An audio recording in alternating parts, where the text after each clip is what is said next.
ക്യാൻസറിനെതിരെ പൊരുതാനായി Calicut city service സഹകരണ ബാങ്കും MVR cancer സെന്ററും സംയുക്തമായി അവതരിപ്പിക്കുന്ന ക്യാൻസർ ചികിത്സാ സഹായ പദ്ധതിയാണ് മാസ് കെയർ. വാർത്തകൾ തുടരുന്നു. അത്യപൂർവവും ഉത്തര കേരളത്തിൽ ആദ്യത്തേതുമായ frozen elephant trunk surgery Kozhikode Aster മിംസിൽ വിജയകരമായി പൂർത്തിയാക്കിയതായി ആശുപത്രി അധികൃതർ. കോഴിക്കോട് ചാത്തമംഗലം പായൂരിലെ അബ്ദുൾ സലാമാണ് ശസ്ത്രക്രിയയ്ക്ക് വിധേയനായത്. ഹൃദയധമനികളിലെ തകരാറ് എമിലോവാസ്കുലർ സ്റ്റെന്റിങ്ങിലൂടെ മറ്റൊരു ആശുപത്രിയിൽ നിന്നും ചികിത്സിച്ച് ആഴ്ചകൾ പിന്നിട്ടപ്പോഴാണ് രോഗിക്ക് മഹാധമനിയിൽ പുതുതായി അനൂറിസം രൂപപ്പെടുകയും ഹൃദയത്തിൽ നിന്നും പുറപ്പെടുന്ന മഹാധമനിയും തലച്ചോറിലേക്കുള്ള രക്തക്കുഴലുകളും പൊട്ടാറായ അവസ്ഥയിലുമായത്. ഈ സ്ഥിതിയിലാണ് രോഗി മിംസ് ആശുപത്രിയിൽ എത്തിയത്.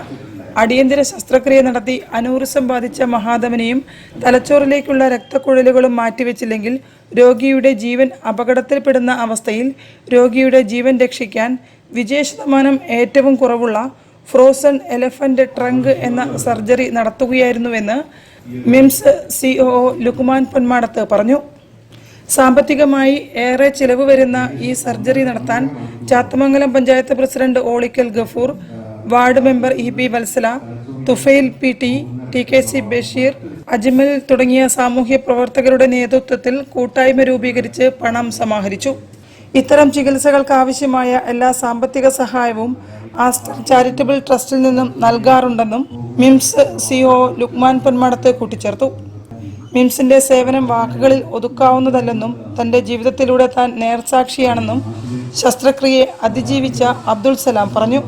ഡോക്ടർ ബിജോയുടെ നേതൃത്വത്തിലുള്ള സർജറി വിഭാഗവും ഡോക്ടർ സൽമാൻ സലാഹുദ്ദീൻ നേതൃത്വം നൽകുന്ന കാർഡിയോളജി വിഭാഗം, ഡോക്ടർ സുനിൽ രാജേന്ദ്രൻ നേതൃത്വം നൽകുന്ന വാസ്കുലാർ സർജറി വിഭാഗം, ഡോക്ടർ സുജാതയുടെ നേതൃത്വത്തിലുള്ള അനസ്തേഷ്യ വിഭാഗം, പരിചയസമ്പന്നരായ നഴ്സുമാർ അടങ്ങിയ മെഡിക്കൽ ടീം എന്നിവരാണ് അപൂർവമായ ശസ്ത്രക്രിയ വിജയിപ്പിച്ചത്.